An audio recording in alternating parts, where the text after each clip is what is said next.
माथेरान बाजारपेठ येथील मेरी लाईन रस्त्यालगत जंगलाला अज्ञात व्यक्तींकडून आग लावण्यात आली असून यामध्ये येथील 100 वर्षे जुनी झाडे जळून खाक झाली आहेत.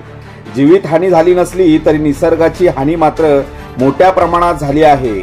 नगरपालिकेचे कर्मचारी, वन विभागाचे कर्मचारी यांनी शर्थीचे प्रयत्न करून ही आग आटोक्यात आणली आहे.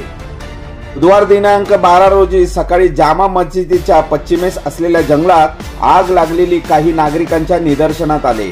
आगीचे रूप रौद्र असल्याने पाला पोचळा तसेच आजूबाजूने झाडी झुडपे जळून खाक तर झालीच, पण 100 वर्षे जुनी 200 ते 300 फूट उंच झाडे जळू लागली. वेळी सुज्ञ नागरिकांच्या सतर्कतेने वन विभागाला कळवले असता वन विभागाचे कर्मचारी तेथे पोहोचल्यानंतर आग विझवण्याचा प्रयत्न केला गेला. तोपर्यंत नगरपालिकेचा अग्निशमन बंब पाचारण करण्यात आला होता. झाडाच्या मुळापासून लागलेली आग खोडासह फांद्यांपर्यंत वर गेली होती. अग्निशमन बंबाचा पाईप फुटला असल्याने पाण्याचा प्रेशर देखील कमी होता, त्यामुळे बचाव कार्यात अडथळा येत होता व घटनास्थळावर कोणी अनुभवी अग्निशमक दलाचा प्रशिक्षित जवान नसल्याने पाणी पोचण्यास व्यत्यय येत होते.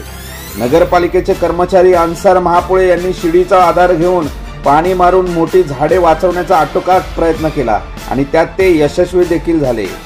ही आग कोणत्या कारणाने लागली असावी हे अजून स्पष्ट झाले नसले तरी ही जागा मोक्याची असल्याने इथे कोणाला ही जमीन बळकावायची आहे का असे तर्क वितर्क लावले जात आहे. तर हा भाग ओसाड करून ही जागा कोणाच्या घशात घालायची आहे का अशी देखील चर्चा माथेरानमध्ये रंगू लागली आहे.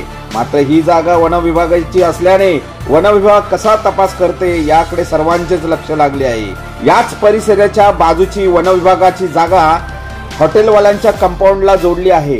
हे माहीत असूनही वन विभाग याकडे दुर्लक्ष करत आहे. ही आग कोणी व का लावली याचा सखोल तपास वन विभागाने करून दोषींवर कडक शासन करावे अशी मागणी येथील स्थानिक करत आहेत. माथेरान कट्टासाठी दिनेश सुतार, माथेरान.